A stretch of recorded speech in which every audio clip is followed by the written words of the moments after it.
SpongeBob Titans of the Tide, the third Purple Lamp SpongeBob game and the second original one. I'm glad this game exists. It's pretty good, though it's also pretty weird. This game does a lot right, though there are some issues that simply cannot be ignored. Before we get into this, I have to say that THQ Nordic provided me with a review copy of the game. Huge thank you to them. It is a huge honor to finally get this experience, so thank you THQ Nordic once again. And now, on with the review. Titans of the Tide was my most anticipated video game of the entire year. As someone who doesn't really play a lot of different games, that probably doesn't mean much, but I think it's worth mentioning. If you're new here, ever since the release of SpongeBob Battle for Bikini Bottom Rehydrated, I've been very invested in these SpongeBob games, mainly around the speedrunning of them. I probably have put thousands of hours into them, and have even ran them at in-person marathons. That being said, these games are very important to me, and I want them to be as good as they can possibly be. As I mentioned previously, Titans of the Tide does a lot right. So let's talk about the good first. The gameplay is a major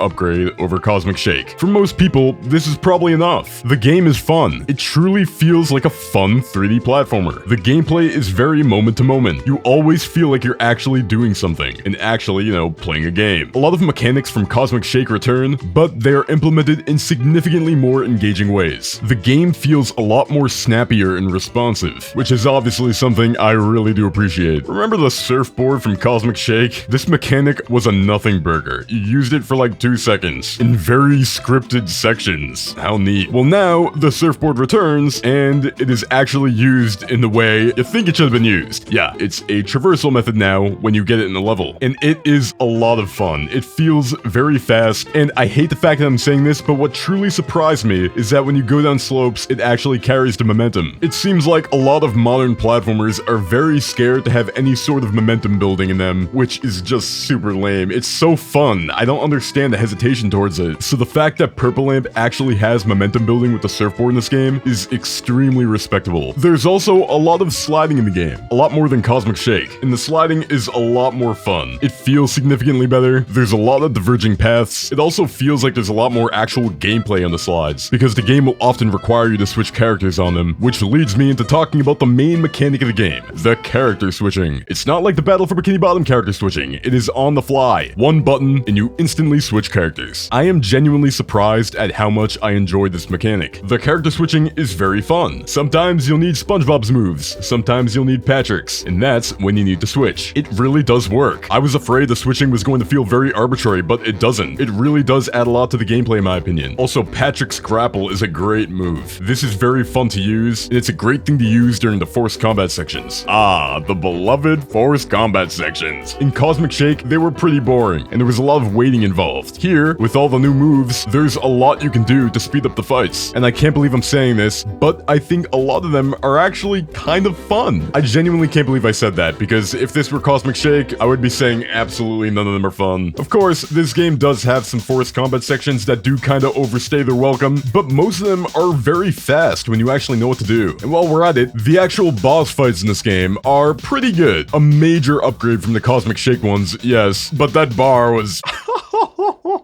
These are actual good boss fights. The main problem is they're very scripted, but they actually do feel like boss fights, which is a win. Like many modern 3D platformers, this game has a reality shifting mechanic. This is a trope that is kind of annoying to me at this point, but I can't really complain because it does add to the gameplay. But yeah, at this point, I'm a little bit tired of seeing it. Goldfish Island is fantastic. I love this world a lot. It is a great start to the game. It is just very well designed. You start off in a nice open area to explore, and then when you're ready, you travel through a jungle, a temple. By the end of it, you're back at the open area again. And wow, look at that. It's much later in the day. It's all very satisfying. This part of the game was actually really great. I really did love it. And before I forget, the overall presentation of the game is great. Great artwork, great graphics. The art direction is really good. Most of the animations are very nice, and the soundtrack clearly has high production value. And it's all super dynamic too. I love it. I have to highlight the slide theme. It's so good. It's very Latin sounding, and it really does fit. But now, it is is about that time where we complain. This game has issues. It is far from perfect. Let's talk about it. First of all, the obvious. The game is short. Yeah, DLC is a thing in this game, but that's DLC. The base game is short. I don't have incredibly strong opinions on this because I'm glad they prioritize technical polish here. This decision may even be beneficial for them when it comes to future games, but it makes total sense that many seem to be disappointed by this. Remember how I talked about the surfboard and how it's just so fun and great, it builds momentum and it's awesome? It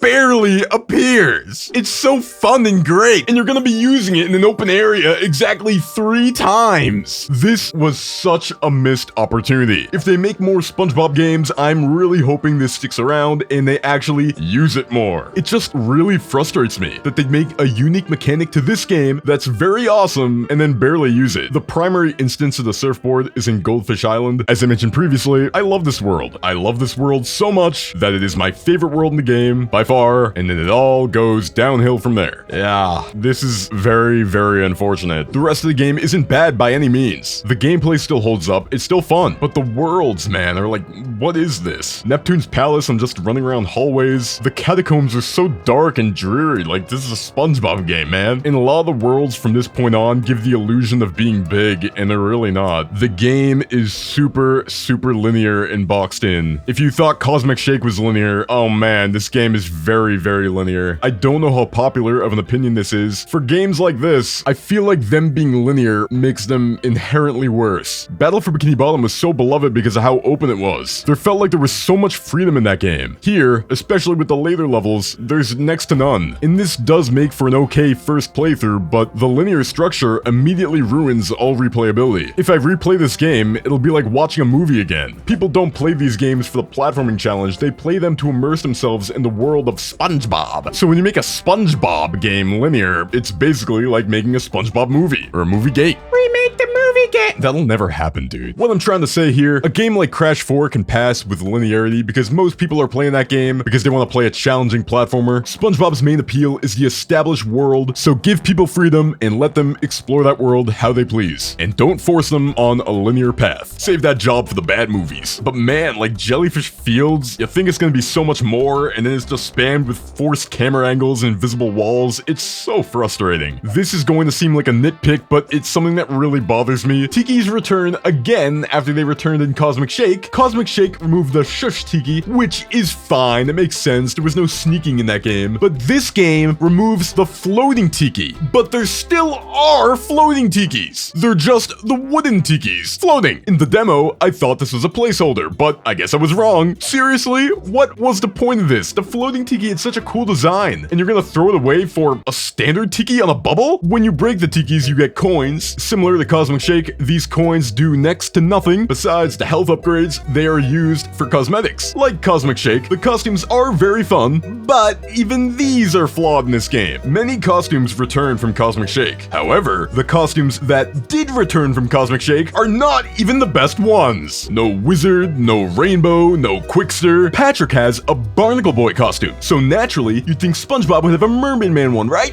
No, he doesn't. He doesn't at all. Nope. And Patrick does have significantly fewer costumes than SpongeBob for some reason, despite the fact that he's still half of the game. And also, some costumes are unlocked in very cryptic ways. The King Patrick costume is unlocked by breaking every golden balloon, and the game doesn't even tell you that. This game also still does not have a key remapping menu, despite the fact that it is a fundamental feature for PC games, and despite the fact that the Epic Mickey remake had one. Same studio, by the way, and when I submitted a ticket about it, they said they weren't planning on adding one. It is such a mystery. We will never solve this. Why are they so opposed to adding a key remapping menu in SpongeBob games in particular? They did, however, fix the speedrun timer. It now pauses during loads. And when they released the day one patch, they didn't fix the actual major issues, like when you swap characters on the surfboard and the literal hitbox appears, or the totally unacceptable amount of ways you can accidentally softlock your entire file, making progression completely impossible. But they did patch all the obscure stuff we had to hunt for, like talking to an NPC and surfing on the exact same frame, because you know, casual players are just gonna do this by mistake. And then the craziest part of all, they went and credited the speedrunning Discord server in the credits of the game. Oh my god, we did free QA testing for them. Sneaky Purple Lamp you.